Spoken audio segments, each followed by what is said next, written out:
Comme vous le savez, il y a quelques semaines, j'étais à l'étranger au nom du parti. Nos fédérations des États-Unis, de la France, de l'Italie, de la Hollande et de la Belgique vous saluent. Et me charge de vous dire qu'ils sont déterminés, qu'elles sont déterminées à accompagner. Le président de l'UFDG a accédé dans un bref délai à Sékou Touré. Mais après ces 2 mois d'absence, je rentre en Guinée et je retrouve la Guinée des injustices. La Guinée d'Alpha Condé est définitivement une Guinée inquiétante. Parce que lorsqu'un militant de l'UFDG critique le pouvoir, s'il n'est pas stigmatisé, il est inculpé, arrêté, traité de tous les noms d'oiseaux. Mais il n'y a pas longtemps, j'ai entendu des cadres du RPG traiter Alpha Condé de soulard. Vous l'avez entendu ou pas? Est-ce que le procureur Mandiour Sherif a bougé le petit doigt? Est-ce que le ministre de la Justice n'a pas entendu? Je peux lui faire écouter l'enregistrement où on traite Alpha Condé de burkinabé, de soulard, d'ivrogne, d'apatride, de tout ça. Mais personne ne parle. Si ça c'était dit par Ousmane Gawal ou par un militant de l'UFDG, on aurait dit qu'il est impoli, on aurait dit qu'il n'aime pas le président, on aurait fait tout ce qu'il faut pour le discréditer. Voilà la justice telle qu'elle est exercée dans notre pays. Il y a 3 jours, enfin la semaine dernière plutôt, nous avons eu un nouveau procureur général qui passe dans les radios et qui inculpe. Hier, il était l'accusé. On l'a accusé parce qu'il est directement ou indirectement responsable de l'assassinat de Mamadou Koula ici. Je parle de Bahouri. Au lieu qu'il ne soit inquiété par la justice, aujourd'hui, il est partie civile, c'est lui qui accuse. C'est lui qui passe dans les radios et qui cite les noms des personnes que la justice arrête. Nous ne voulons plus de cette justice. Nous n'allons plus jamais nous soumettre à cette justice-là.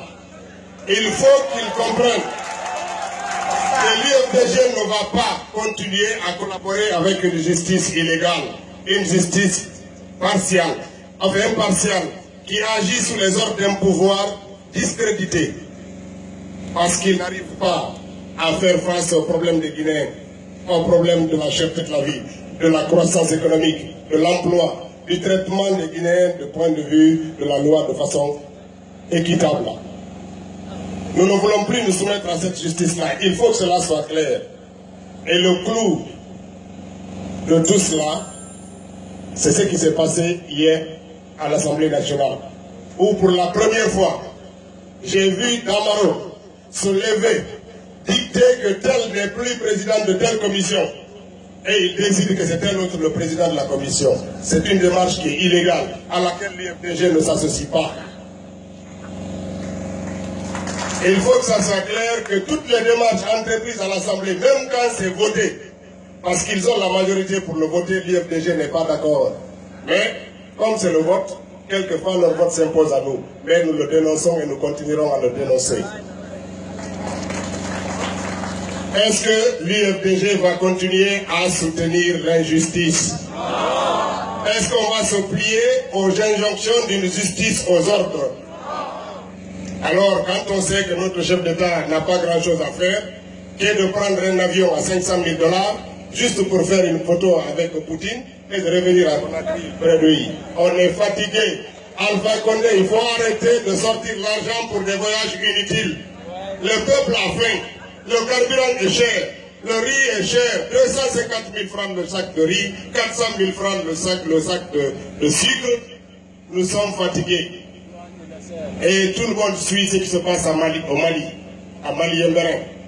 Depuis hier, ce sont les mêmes criminels qui ont endeuillé la Guinée au 28 septembre, ici au stade, qui sont en train de semer la terreur à Mali. Mais il faut que nous, à Conakry, ici, qu'on apprenne une chose. Il ne faut pas qu'on attende des ordres lorsque l'injustice est commise. Nous devons sortir de chez nous et dire qu'on en a marre de ce pouvoir. Parce qu'on ne peut pas le laisser rentrer dans les quartiers, dans nos villages, tuer, détruire nos biens, violer des gens. Et puis on attend l'ordre de quelqu'un. L'ordre là ne viendra pas. Indignez-vous. Et quand vous êtes indignés, sortez dans la rue, exprimez-le. C'est comme ça qu'on acquiert notre indépendance, c'est comme ça qu'on peut faire imposer la loi dans ce pays. Parce que sinon, c'est un jour, c'est Mamadou, le lendemain, c'est Ibrahima, aujourd'hui, c'est Amadi, demain, ça sera à Gawal, après-demain, ça sera ailleurs. La sauvagerie qu'ils sont en train de développer à Sigiri et Kouroussa, ils sont en train de le transposer dans d'autres régions de la Guinée. On ne va pas l'accepter. Donc, n'attendez pas des ordres. Quand vous voyez l'injustice, il est de votre devoir de résister et de sortir exprimer votre indignation. Je vous remercie. Merci beaucoup.